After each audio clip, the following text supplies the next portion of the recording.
Okay, तो चलिए आज के इस एक्सप्लेनर में सीधे मुद्दे पर आते हैं। आज हम सिंगल बुलिश कैंडलस्टिक पैटर्न्स को देखने का पूरा नजरिया बदलने वाले हैं। सोचिए, चार्ट खोला और एक चमकती हुई ग्रीन कैंडल दिखी। तुरंत दिमाग में आता है, क्या यहां बाय करना चाहिए या फिर ये बस एक और ट्रैप है? आज हम इन्हीं कॉन्सेप्ट्स को एक प्रोफेशनल लेवल पर डिकोड करेंगे। अब सबसे बड़ा पैराडॉक्स देखिए। अक्सर होता क्या है, एक बिल्कुल फ्लॉलेस ग्रीन सिग्नल दिखता है, ट्रेड में एंट्री होती है और फिर बूम, स्टॉप लॉस हिट। ऐसा क्यों? क्योंकि लोग बस पैटर्न्स का रट्टा मार लेते हैं पर उस शेप के पीछे का असली लॉजिक नहीं समझते। और यही वजह है कि मार्केट बड़ी आसानी से लिक्विडिटी ग्रैब कर लेता है। सच्चाई तो ये है कि सिर्फ शेप्स को याद करना एक मैसिव ट्रैप है। ट्रू मार्केट लिटरेसी का मतलब है उस साइकोलॉजिकल वॉर को समझना जो चार्ट्स पर कंटिन्यूअसली चल रही है। शेप से कहीं ज्यादा मैटर ये करता है कि उस स्पेसिफिक मोमेंटम में आखिर बायर्स और सेलर्स में से जीत किसकी हुई। तो इस एनालिसिस को हम 5 की एरियाज में ब्रेक डाउन करेंगे। पहला, द कैंडलस्टिक मेमोराइजेशन ट्रैप। दूसरा, एनाटॉमी ऑफ मार्केट साइकोलॉजी। तीसरा, 5 एसेंशियल बुलिश पैटर्न्स। चौथा, सर्वाइविंग फेकआउट्स एंड ट्रैप्स। और आखिर में द प्रोफेशनल ट्रेडिंग प्लेबुक। एक बेसिक मिथ बस्टर से लेकर मास्टर लेवल तक का पूरा ब्लूप्रिंट यहां कवर होगा। चलिए सबसे पहले बात करते हैं द कैंडलस्टिक मेमोराइजेशन ट्रैप की और देखते हैं कि बिगिनर्स आखिर सबसे बड़ी गलती कहां करते हैं। अब देखिए, सिर्फ मेमोराइजेशन क्यों फेल होता है?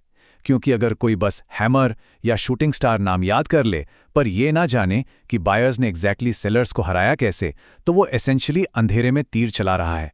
मार्केट कॉन्टेक्स्ट को इग्नोर करना, ब्लाइंड होकर ग्रीन शेप्स बाय करना और उस टग ऑफ वॉर वाली स्टोरी को बिल्कुल भूल जाना, ये ऐसे ट्रैप्स हैं जो सीधा कैपिटल डिस्ट्रॉय करते हैं। तो इसके बाद आते हैं अपने सेकंड सेगमेंट पर, एनाटॉमी ऑफ मार्केट साइकोलॉजी। अब वक्त है इन फाइनेंशियल मार्कर्स के अंदर झांक कर देखने का।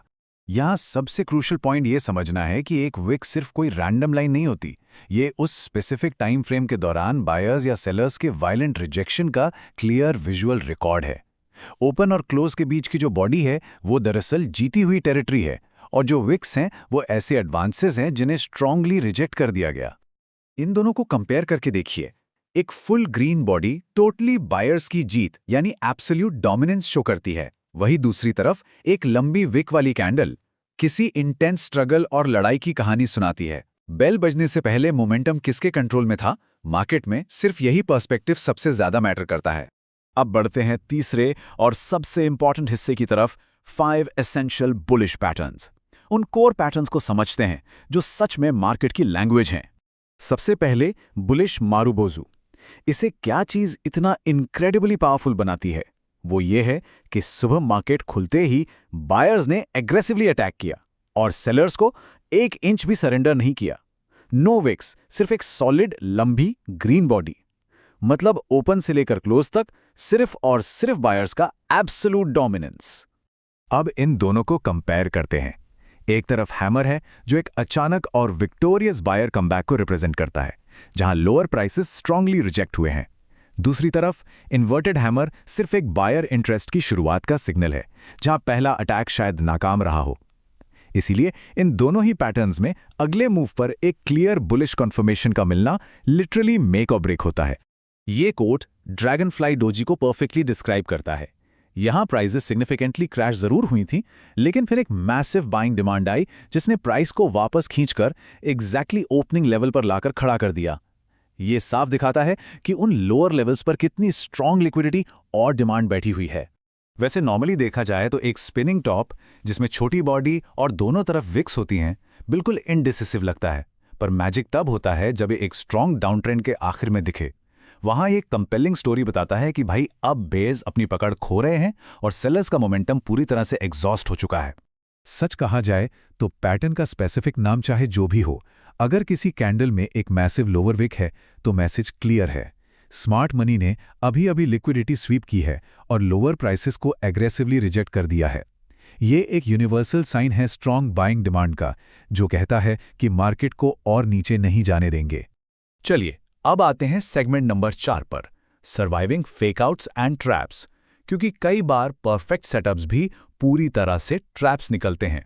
मार्केट कॉन्टेक्स्ट को इग्नोर करना एक गारंटी तरीका है कैपिटल लूज करने का। जैसे कि एक मेजर रेजिस्टेंस के ठीक नीचे या बिना किसी वॉल्यूम कॉन्फर्मेशन के एक ब्यूटीफुल ग्रीन कैंडल को ब्लाइंडली खरीद लेना, या फिर हाई टाइम फ्रेम के ट्रेंड के बिल्कुल अगेंस्ट जाकर ट्रेड ले लेना।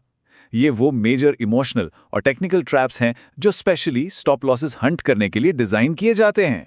2 दिन, ये नंबर बिल्कुल दिमाग में छाप लेना चाहिए। जब भी कोई massive news driven green candle बनाती है तो वो मूव अक्सर प्योरली इमोशन ड्रिवन होता है।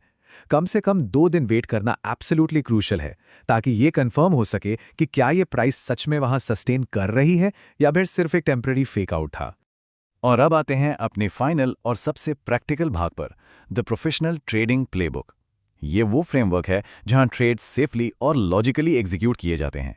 इन एग्जैक्ट स्टेप्स को सिस्टमैटिकली फॉलो करके हम इंश्योर कर सकते हैं कि हम सिर्फ आइसोलेटेड शेप्स पर रिएक्ट नहीं कर रहे। स्टेप 1, ट्रेंड आइडेंटिफाई करना। स्टेप 2, एक वैलिड सपोर्ट लेवल ढूंढना। स्टेप 3, कैंडल की स्टोरी पढ़ के उस कंफर्मेशन का वेट करना। और स्टेप 4, एक क्लियर स्टॉप लॉस के साथ फ्लॉलेसली एग्जीक्यूट करना। ये 4 स्टेप्स बेसिकली विनिंग ट्रेड्स का एक सॉलिड फाउंडेशन है। अब स्टॉप लॉस को लेकर एक बहुत कॉमन मिस्टेक होती है, उन्हें जरूरत से ज्यादा टाइट सेट करना।